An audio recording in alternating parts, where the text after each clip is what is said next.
Not today. On the one day that was supposed to be mine.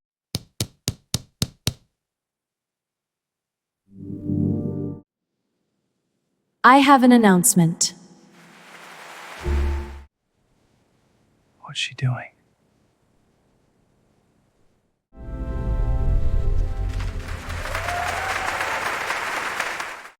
I never thought I'd be the one to destroy my own wedding reception. But watching my sister Vivian grab that microphone with her perfect manicured fingers, I knew exactly what I had to do. The crystal chandelier above us caught her diamond bracelet as she tapped the mic. Once. Twice. The chatter died. 200 guests turned their heads. My husband Griffin squeezed my hand under the table, his eyes asking me a silent question. My parents sat at the family table, already smiling like proud peacocks, like whatever Vivian was about to say deserved a standing ovation. I have an announcement, Vivian purred into the microphone, her voice dripping with that sugary tone she used whenever she wanted attention. My heart hammered against my ribs. Not today. Not on the one day that was supposed to be mine. Hi viewers, kindly tell us where you're watching from and what time it is. Warm welcome to the family, enjoy the story. Griffin leaned close. What's she doing? I couldn't answer. My throat had gone dry. Because I recognized that look on Vivian's face. That gleam in her eye. She was about to detonate a bomb in the middle of my wedding, and my parents were going to let her do it. Again, her lips parted, forming the first syllable of whatever secret she planned to spill. I was 7 years old when I learned I didn't matter. It was supposed to be my birthday party. Mom had promised me a Princess Castle cake with pink frosting and those little edible pearls I'd seen at the bakery. 20 kids from school were invited. I'd picked out my dress 3 weeks early, a purple one with layers that spun when I twirled. The morning of my party, Vivian woke up with a headache. Just a headache. Not the flu. Not a broken bone. A headache. Mom canceled everything. The cake. The bounce house. She called every parent and said we'd reschedule. We never did. Instead, we spent my birthday in a dark, quiet house so Vivian could rest. I sat in my purple dress on the stairs, watching Dad carry soup to her room like she was dying. Why does Vivian always come first? I whispered to Grandma Roslyn, the only person who'd noticed I was crying. Grandma pulled me close, smelling like lavender and sugar cookies. Some parents forget they have 2 daughters, sweetheart. That night, Dad brought home a grocery store cupcake with a single candle. Make a wish, kiddo. I wished Vivian would disappear. She didn't. And that pattern, it never stopped. At 17, I had everything figured out. Straight A's. Perfect SAT scores. Early acceptance to 3 universities. My college fund had been growing since I was born, Dad always said. Enough for 4 years, room and board, everything. Then Vivian needed it more. She cornered me in the kitchen one March afternoon, her eyes red from crying. I have this amazing business opportunity. A boutique. High-end fashion. But I need startup capital. Ask Mom and Dad for a loan, I said, focused on my calculus homework. They don't have liquid cash right now. But your college fund. My pencil snapped. My what? Mom appeared in the doorway like she'd been waiting for her cue. Honey, you're smart. You'll get scholarships. Vivian needs this chance. It's now or never for her. The boutique lasted 6 months. 6 months of Instagram posts showing Vivian in designer clothes, sipping champagne at her grand opening, posing with local influencers. Then the for lease sign went up. I worked 3 jobs that summer. Waited tables at Rosie's Diner, stocked shelves at the grocery store overnight, and tutored kids on weekends. Student loans buried me before I even stepped on campus. At the diner, a regular customer named Griffin started leaving bigger tips. College fund? He asked one night, noticing my university brochure. Something like that. I made myself a promise right there, wiping down table 7 at 2 in the morning. One day, they'd see what they'd done. One day, I'd stop being invisible. 4 years later, I walked across that graduation stage with honors. Summa cum laude. Double major. Job offers already lined up. I'd done it completely alone, drowning in debt but triumphant. My parents came to graduation. Sat in the back row. Checked their phones. Halfway through the ceremony, Vivian texted the family group chat. Huge news. Meet at the house after. Can't wait to tell you. Mom leaned over to Dad. Even from the stage, I could read her lips. We should leave early. Beat the traffic. They were gone before I received my diploma.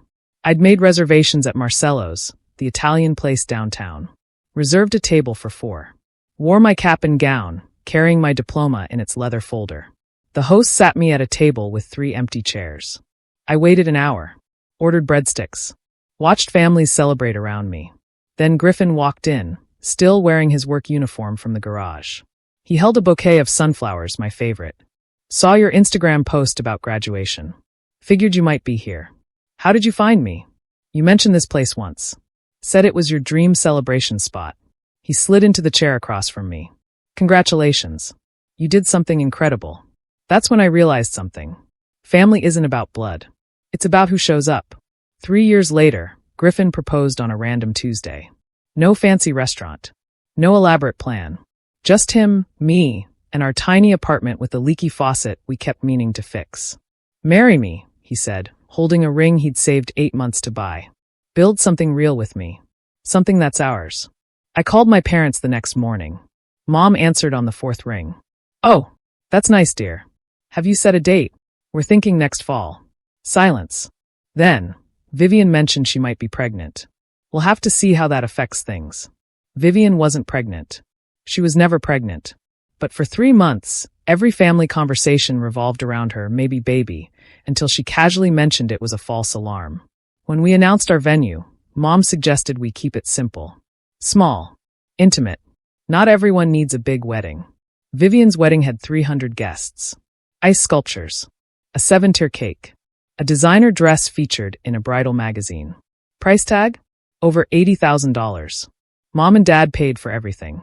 Griffin and I sat at our kitchen table, looking at our budget. We'll do it ourselves, I said. Every penny. Every decision. They're going to hate that. I smiled, opening my laptop to a document I'd been building for weeks. I'm counting on it. Let them think they've won. Let them think they're in control. I turned the screen toward him. But we're going to make sure everyone sees the truth. His eyes widened as he read.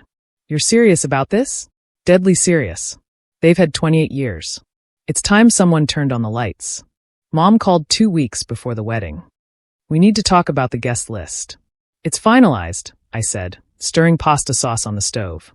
Vivian and I have some friends who absolutely must be invited. And the venue, honey, it's so small. Have you considered the Grand Riverside? It seats 400. Much more appropriate. Griffin mouthed speakerphone, and I nodded, hitting the button. We're happy with our venue, Mom. And the menu? Chicken and fish?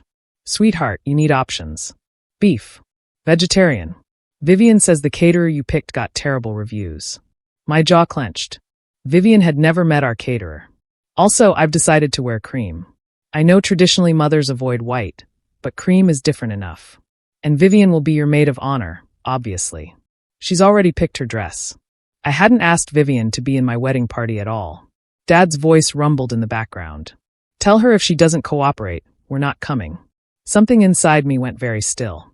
Very calm. You know what? You're absolutely right. Let's do everything your way. Mom paused, suspicious. Really? Really? I'll send you the updated plans tomorrow. After I hung up, Griffin stared at me. What just happened? I pulled out my wedding binder, flipping to a tab marked insurance plan. They think saying yes means I broke.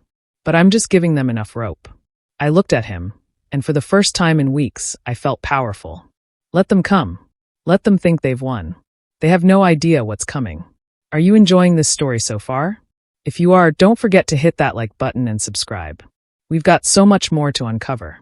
The rehearsal dinner was at Grandma Rosalind's house. She insisted, said she wanted to host something meaningful. While Vivian complained about the casual setting and Mom rearranged the table settings, Grandma pulled me into her sewing room. Close the door, sweetheart. She reached into her desk drawer and pulled out a cream envelope, thick and heavy. This is for you. I've been saving since you were born. Your grandfather, and I always knew you'd do something special. Inside was a check that made my hands shake.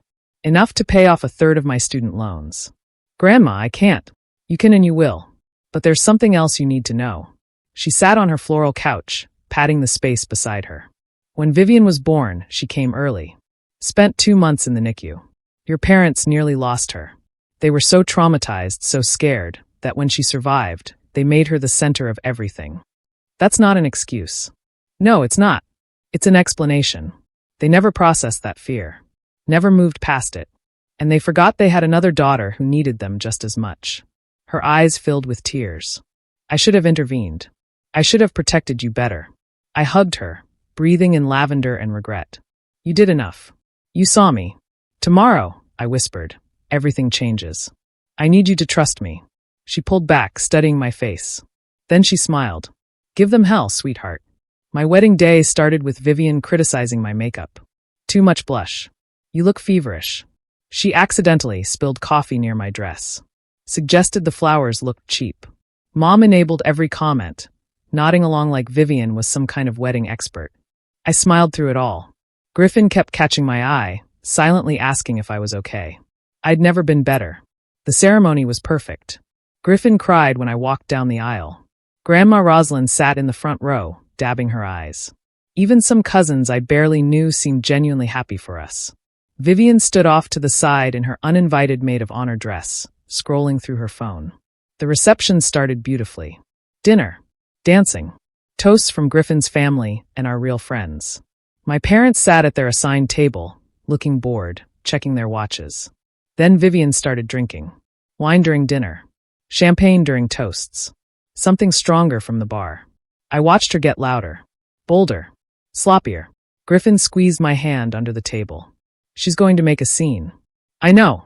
Let her. Vivian stumbled toward the DJ booth, her heels clicking unevenly on the hardwood. She grabbed the microphone before anyone could stop her. The music cut out. 200 faces turned toward her. I have an announcement, she said, and my heart started racing for an entirely different reason than everyone thought. Vivian swayed slightly, gripping the microphone stand. I'm pregnant. She threw her arms up like she'd won a prize. A few confused claps scattered through the crowd. And I just wanted everyone to know that today, on my sister's wedding, I'm starting my own journey into motherhood. Mom stood up, beaming. Dad raised his glass. I stood slowly, smoothing my dress. Griffin handed me the backup microphone we'd planted with our DJ, exactly as planned. That's wonderful news, Vivian. Congratulations. My voice carried across the silent room. Since we're making announcements, I'd like to make one too. I nodded to the DJ. The screen behind us lit up with a photo. Me at 7 in my purple birthday dress, sitting alone on the stairs. This was my 7th birthday. The party my parents canceled because Vivian had a headache. Click. New photo. This is my high school graduation. They left early. Click. My college graduation. They skipped the ceremony entirely. Mom's face went white. Dad's glass stopped halfway to his mouth. My parents gave my entire college fund to Vivian for a boutique that failed in 6 months. I worked 3 jobs to put myself through school. They spent over $80,000 on Vivian's wedding. I gestured to our modest venue. Griffin and I paid for this ourselves. Every penny. The room was silent except for someone's shocked gasp. My grandmother, Rosalind, funded this wedding. Not them. The woman who actually showed up for me. I looked at my parents. You have a choice. Apologize. Publicly. Genuinely. Or leave. But I'm done being invisible. Vivian dropped the microphone. It hit the floor with a screech of feedback. She ran toward the exit, heels in hand. Mom and Dad sat frozen, 200 pairs of eyes on them. Dad stood first. Dad walked toward the exit, his shoulders rigid. Mom followed, her face streaked with mascara. I'd done it. I'd finally said everything. My hands were shaking, but I felt lighter than I had in years. Then Dad stopped, turned around, walked back to the microphone. May I? His voice cracked. I handed it to him, not sure what to expect. My daughter is right. He looked at the floor, then forced himself to meet my eyes. We failed you. For 28 years, we made excuses.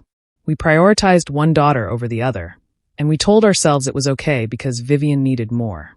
But you needed us too. And we weren't there. Mom joined him, tears streaming. I'm so sorry, baby. You deserved better. You deserved parents who celebrated you, who protected you, who saw you. It wasn't enough. Not yet. Maybe not ever. But it was a start. I can't forgive you today, I said quietly. But I'm willing to try. Family therapy. Real effort. Actual change. Not promises. Dad nodded. Mom reached for my hand. I let her take it, but I didn't squeeze back. Vivian was gone. Her car peeled out of the parking lot. Griffin pulled me onto the dance floor as the music started again. Grandma Rosalind watched from her table, smiling with tears in her eyes. My parents sat down, not at the center of attention, but present. Watching. Learning. For the first time in my life, I wasn't invisible. I was finally seen. If this story touched you, share your thoughts in the comments below. Have you ever felt overlooked in your own family? Your words might inspire someone else who needs to hear they're not alone. Subscribe and turn on notifications so you don't miss our next story.